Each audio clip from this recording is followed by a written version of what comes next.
9 വർഷത്തിന് ശേഷം മണ്ഡലം തിരിച്ചു പിടിച്ചിരിക്കുകയാണല്ലേ? അതെ, 9 വർഷത്തിന് ശേഷമാണ് ഞങ്ങൾ ഇത് തിരിച്ചു പിടിച്ചത്. മുട്ടുമ്പോ കൊമ്പന്മാരോട് മുട്ടണം. അൻവർ സ്വരാജ് എവിടെ പോയി? വീട്ടിൽ കടന്നുറങ്ങിക്കാരോലൊക്കെ പോകാൻ പറ. അൻവറിന്റെ ഡയലോഗ് ആണല്ലോ, മുട്ടുമ്പോൾ കൊമ്പന്മാരോട് മുട്ടണം. പുലി ഇറങ്ങി അൻവറെ കണ്ടില്ലേ? ആരാണ് പുലി? ആര്യാണ് ഷൗക്കത്ത്? ഏതായാലും വലിയ വിജയമാണ്. 11,000-ലേറെ ഭൂരിപക്ഷം. ചിലരൊക്കെ പറഞ്ഞിരുന്നു UDF-ൽ നിന്ന് വോട്ട് എങ്ങോട്ടൊക്കെ ഒഴുകുമെന്ന്. അതുണ്ടായോ? ഒന്നും ഉണ്ടായിട്ടില്ല. നിങ്ങളെന്നെ കണ്ടാൽ നിങ്ങൾക്ക് അറിയാലോ. വോട്ട് നിലവാരം നോക്കിയാൽ തന്നെ മനസ്സിലാവും. നമ്മളെ വോട്ട് കൃത്യമായിട്ട് നമ്മൾ ചെയ്യിപ്പിച്ചിട്ടുണ്ട്. UDF-ന്റെ എല്ലാ വോട്ടും കൃത്യമായിട്ട് ഓരോ വാർഡിലും കറക്റ്റ് എണ്ണി ചെയ്തിരിക്കണം. ഇവിടെ UDF-ന്റെ ഒരു ആവേശമാണ്. ഇവിടെ UDF ജയിക്കാന്നുള്ളതിന് അത് ലീഗിന്റെ പ്രവർത്തനം അതിശക്തമായിട്ടുണ്ടായിട്ടുണ്ട്. അതേപോലെ എല്ലാ കോൺഗ്രസിനും ഉയർന്ന അഭിമാനത്തോടുകൂടി ഉയർന്ന ഒരു തെരഞ്ഞെടുപ്പാണ്. ഇവിടെ ജയിച്ചിട്ടില്ലെങ്കിൽ ഞങ്ങളെ സംബന്ധിച്ചിടത്തോളം ഞങ്ങൾ ആത്മാഭിമാനത്തെ ചോദ്യം ചെയ്യലേന്. ആ ആത്മാഭിമാനം ഇവിടെ ഉയർത്തിക്കാട്ടിയിട്ടാണ് ഈ 11,000-ഓളം ഭൂരിപക്ഷം ഞങ്ങൾ കിട്ടിയിട്ടുള്ളത്. അത് ഞങ്ങൾ 2026 ഇത് സെമി ഫൈനലേന്. ഇനി ഫൈനലിലേക്ക് ഞങ്ങൾ 100ന്റെ മുകളിലേക്കാണ് സ്റ്റേറ്റ് നേടിക്കൊണ്ട് ഞങ്ങൾ അധികാരത്തിലെത്തും എന്നുകൂടി ഈ ഒരു തെരഞ്ഞെടുപ്പ് ഉറപ്പിക്കുകയാണ് ഇവിടെ. ഈ ഒരു വികാരം തന്നെയാണ് നമ്മൾ പ്രചാരണത്തിലുടനീളം കണ്ട ഒറ്റക്കെട്ടായുള്ള പ്രവർത്തനം. അതിന്റെ ഫലം തന്നെയാണ് ഈ കണ്ടതും എന്നുള്ളതാണ്.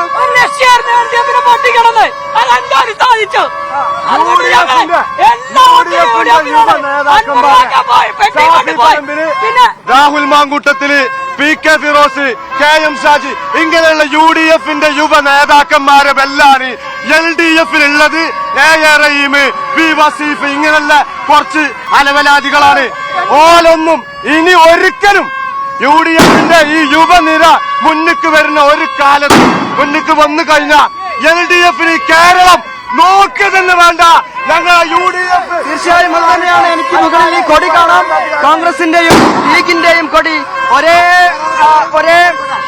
കോലിൽ കോർത്തിരിക്കുന്ന കാഴ്ച. ഇതുപോലെ ഒറ്റക്കെട്ടായുള്ള പ്രവർത്തനം തന്നെയായിരുന്നു മണ്ഡലത്തിലുടനീളം കണ്ടത്. അതിന്റെ ഫലം ഈ തെരഞ്ഞെടുപ്പ് ഫലത്തിൽ ഉണ്ടായിരിക്കുന്നു. 11,000-ലേറെ ഭൂരിപക്ഷം, UDF പ്രതീക്ഷിച്ച ഭൂരിപക്ഷം ഇവിടെ സംഭവിച്ചിരിക്കുന്നു എന്നുള്ളതാണ്. അതിന്റെ ആഘോഷ പ്രകടനം കൂടിയാണ് ഇവിടെ കാണുന്നത്.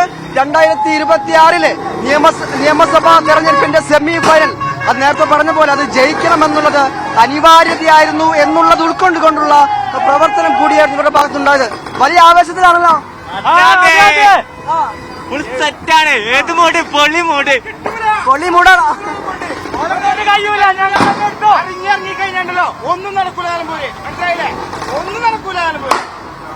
തീർച്ചയായും അറിഞ്ഞിറങ്ങിയാൽ ഒന്നും നടക്കില്ല എന്ന പ്രഖ്യാപനം കൂടിയാണ്.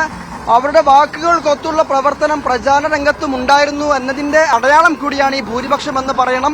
11,000-ലേറെ വോട്ടിന്റെ ഭൂരിപക്ഷത്തിൽ ജയിച്ചതിന്റെ ആവേശ പ്രകടനം ഇപ്പോൾ ചന്തക്കുന്നിലൂടെ കടന്നു പോവുകയാണ്.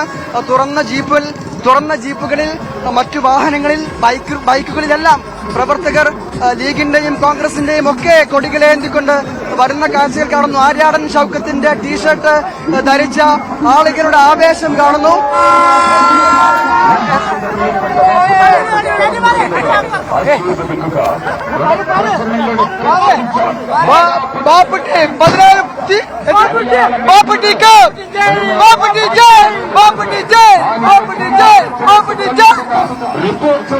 ആ തരത്തിൽ വലിയ വിജയം ആഘോഷിക്കുകയാണ്.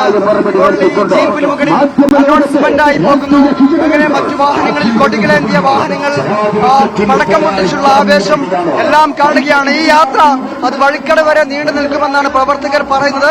ഈ വാഹനജാഥയ്ക്ക് പിന്നാലെ സ്ഥാനാർത്ഥി ആര്യാടൻ ഷൗക്കത്ത് കൂടി 11,000 വോട്ടുകൾക്ക് വിജയിച്ച ആര്യാടൻ ഷൗക്കത്ത് കൂടി തൊട്ടു പിന്നിൽ വാഹനത്തിലുണ്ട് എന്നാണ് നമ്മൾ പ്രതീക്ഷിക്കുന്നതിലും.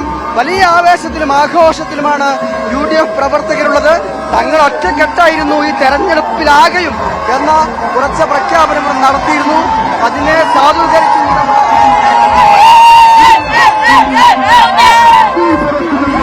വലിയ ആവേശം കാണാം. പ്രായഭേദമന്യേ ഈ ദിവസം ആഘോഷിക്കുന്ന UDF പ്രവർത്തകരെയാണ് നമ്മൾ കണ്ടുകൊണ്ടിരിക്കുന്നത്. നോക്കുക, വിവിധ വാഹനങ്ങളിൽ തുറന്ന ജീപ്പുകളൊക്കെ ഒരുപാടുണ്ട്. ട്രാക്ടറിൽ ആളുകൾ പതാക ഏന്തിക്കൊണ്ട് ഈ സമയം, ഈ ദിവസം ആഘോഷിക്കുകയാണ്. വലിയ വിജയമാണല്ലേ? എങ്ങനെ വലിയ വിജയമാണല്ലേ? വലിയ വിജയമാണ്. നല്ല ഭൂരിപക്ഷം. ഞങ്ങൾ വോട്ട് പിണറായിനെതിരെയുള്ള ഞങ്ങളുടെ ശബ്ദമാണ് ഞങ്ങൾ വോട്ട്. ഈ വോട്ട് ഞങ്ങൾക്ക് പ്രതികരിക്കാൻ പറ്റുന്നത് ഞങ്ങൾക്ക് വോട്ടിലൂടെയാണ്. അത് ഞങ്ങൾ പ്രതികരിച്ചിട്ടുണ്ട്. ഞങ്ങൾ വോട്ട് ചെയ്ത് ഞങ്ങൾ പിണറായിനെതിരെയുള്ള ശബ്ദമാണ് ഞങ്ങൾ വോട്ട്. ആര്യാടന്റെ മക്കളാണ് ഞങ്ങളെ വിജയാണത്. ഞങ്ങൾ ആര്യാട ബാബുട്ടിയാണ്. ഞങ്ങൾ വിജയാഹ്ലാദാണത്. ആര്യാട എന്തുണ്ടാവും? ഈ പരാജയം കൊണ്ട് അവരുടെ ഈ മണ്ണിൽ തുടച്ചിരിക്കാണ്. ഇനി വിജയരാഘവനെ പോലുള്ളവർ ഈ നിലമ്പൂരിനെ വർഗീയ മണ്ണായിട്ട് ഇവരെ മാർക്സിസത്തെയും കമ്മ്യൂണിസത്തെയും തുടച്ചു നീക്കിയിരിക്കുകയാണ്. ഇത് UDF മണ്ണാണ്. ഇത് ആര്യാടന്റെ മണ്ണാണ്. ഇത്